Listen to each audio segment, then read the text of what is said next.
Taylor Wallace here. I'm sitting down with Michelle Zahner for this KUTX at home session. We're talking about Japanese Breakfast. The new album Jubilee is out today. And we're also going to talk a little bit about the memoir Crying in H Mart. Michelle, thank you so much for joining me today. Thank you for having me. So first of all, I loved Crying in H Mart. Also made me very hungry, and rightfully so.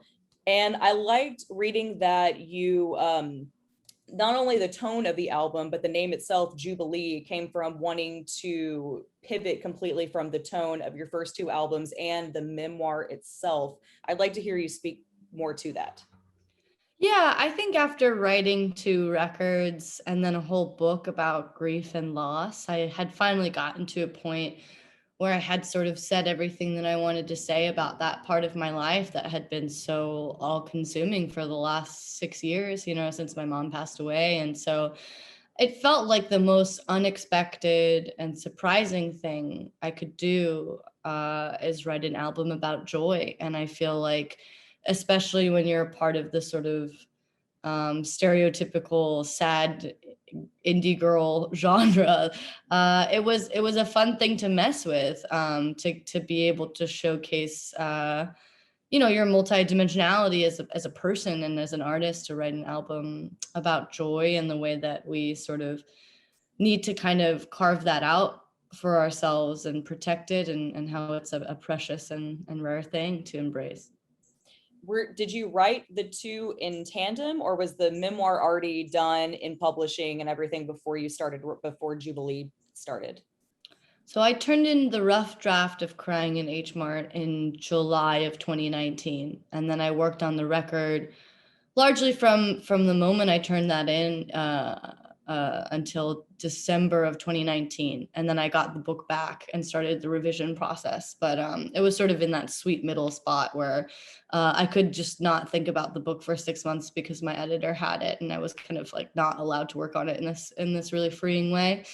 And I think that's part of what sort of lent itself to being a record about joy, because I was so, it was such an unfamiliar world for me to write a book and kind of be feeling around in the dark. It's also a very insular and heady process. And, so when I turned to writing this album, it felt like I was kind of returning into familiar lover's arms. I really knew what I was doing when it came to writing a record, and got to work with some wonderful old collaborators and new collaborators that made it, such a fun experience after, really going through the turmoil of writing a book. So, well, I was gonna ask you what inspired you to write the book? Was it just something that you started doing for yourself and then it turned into something greater than it was, or was the idea always to be like, I'm going to write this thing and let's get it published? I started writing the sort of seed of this idea in 2016. I just felt like I wanted to write this cute little essay about this Korean YouTube vlogger named Mangchi, and it was basically about how much this woman I never met, had helped me during this really hard time in my life learn how to cook Korean dishes. And I think in the process of writing that essay, I came to realize that there was such a bigger story there. I submitted that essay to a number of publications and no one wanted it until in 2016, I found out that it won Glamour Magazine's Essay of the Year, which I didn't even remember I had submitted to at that point, because I had just been faced with so much rejection. And I think just the validation of that experience kind of set me on a path to want to write a longer story. But it wasn't until the winter of 2017, my band had been touring Asia, that I stayed behind for 6 weeks and started what I thought could be a longer book, could be a full book. I wrote the first 6 to 7 chapters and then submitted the first chapter to the New Yorker as a standalone essay. And then from that experience had such a huge reaction and eventually a book deal that put me in this place where I was able to concentrate for the next 3 years, finishing it and completing it as a book. What have been some of the best recipes that you now you own, that you've learned through this YouTube channel and through reconnecting with your heritage and everything? Yeah, it's really strange. A lot of the recipes that I actually talk about in the book aren't, any like not aren't really the more popular recipes in Korean food that people are Sure. familiar with. So like I feel like most people are familiar with like Korean barbecue, like Korean short rib or bibimbap, like this mixed rice Korean dish, or even like kimchi jjigae, which is like a Korean kimchi stew. But when my mom was sick, she only really ate like these very plain foods that I had never learned how to make before. And one of them is this pine nut porridge that I learned how to make through this YouTube channel. And I'm curious if anyone who's not Korean makes it, if they like it or not. But it's still like I have like a really bad allergies today, and my throat's been really sore. So I like made that for myself today, and it is like kind of this self-care ritual now to like make this pine nut porridge. Or in the springtime I'll make this soybean noodle soup called kongguksu. That's also something I learned from Mangchi. So I use all her recipes all the time. It sounds good. Like when I was reading the book, I had like another window up just like so I could Google all the different That's foods so I could just like awesome. wrap That's myself around awesome. it. And I was like, oh. That's great. I love that. I love to hear that. Yeah, you sent me down a whole rabbit hole. And the closest H Mart to me is about 30 minutes away. I mean, living in the center of Austin, you think it'd be closer, but it's just outside of Austin. But we've got a Ranch Market 99, 5 minutes from me. Yeah, I hear that's I've never been to one, but I've heard that's been another grocery that's been shared with me that I'll have to check out. It's Though I really feel like fun. I owe my allegiance to H Mart now. Like Well, yeah. I like you're must be forever tied to loyal. H Yeah, Mart, yeah. I yeah. can't ever go to another Asian supermarket.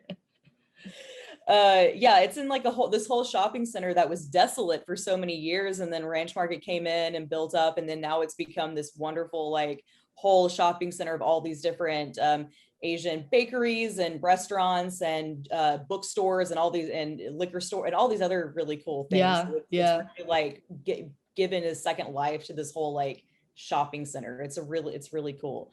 Um, Bringing it back to Jubilee. So, Savage Good Boy, the single came out a couple weeks ago, and I have to know, how did you meet Michael Imperioli? How did that happen? I am a huge Sopranos fan, and the cinematographer who's worked on all of the music videos with me is also a huge Sopranos fan. And so when I came up with this concept for this Savage Good Boy video, I wanted it to be a pretty literal interpretation of the lyrics, which is about billionaires buying bunkers, and it's from the perspective of a billionaire kind of coaxing a young woman to come live with him in his bunker. And so we thought, this is a perfect opportunity for a celebrity cameo. Like, who would be our dream sort of actor to play this role? We need this kind of silver fox type. And we'd also just seen like our friend post something about how Michael Imperioli was a big shoegaze, like an indie rock fan. Like he loves My Bloody Valentine, he loves Moses Sumney. So we were kind of like, maybe he would be down. And he was, we sent him the treatment, and he's like such a cool guy. He's just like a really down creative man. And yeah, I'm so glad that he was up for it, because I feel like he was such a surprising choice, but also just so perfect for that role. And it was really, really fun to get to direct him and watch him work, because I just am, it was really hard to not call him Christopher on set. Right. And for those listening, if you're like, oh, why does Michael Imperioli seem so familiar? Christopher Moltisanti from The Sopranos is who we're talking about. Is the other like you're one half of that video, he's the other half of that Mm-hmm, video. mm-hmm. And the concept behind it was really, really cool. The costume design and the whole like Thank you. Rococo kind of Yeah, inspiration yeah. was really, really interesting. Yeah, so you said he was really fun to like direct and was just really like just down. Yeah, my professor always, my creative writing professor used to always say to me, like, the greatest gift that you can give to your students as a professor is to take them seriously. And one thing I will say about Michael Imperioli that impressed me so much was that he this is someone who's like worked with the best of the best. He's worked with Scorsese, he's worked with Spike Lee. For him to come into like an indie music video and take me seriously as a young woman director was just a tremendous gift. I've never worked with someone of his caliber as an actor, and to just see the subtle ways that a true actor can can change his expression or do this sort of improv necessary it was such a pleasure, like such a gift. And I'm really, really grateful for what he brought to the set. I can't say enough great things about him. Well, and the song itself is pretty timely. I mean, the whole idea of like billionaires being able to buy themselves out of bad situations is a tale as old as time. But, you know, in the last year or so with Jeffrey Epstein and all of that, very, very prudent. I was curious if that was, if like specifically Jeffrey Epstein was an inspiration for the song.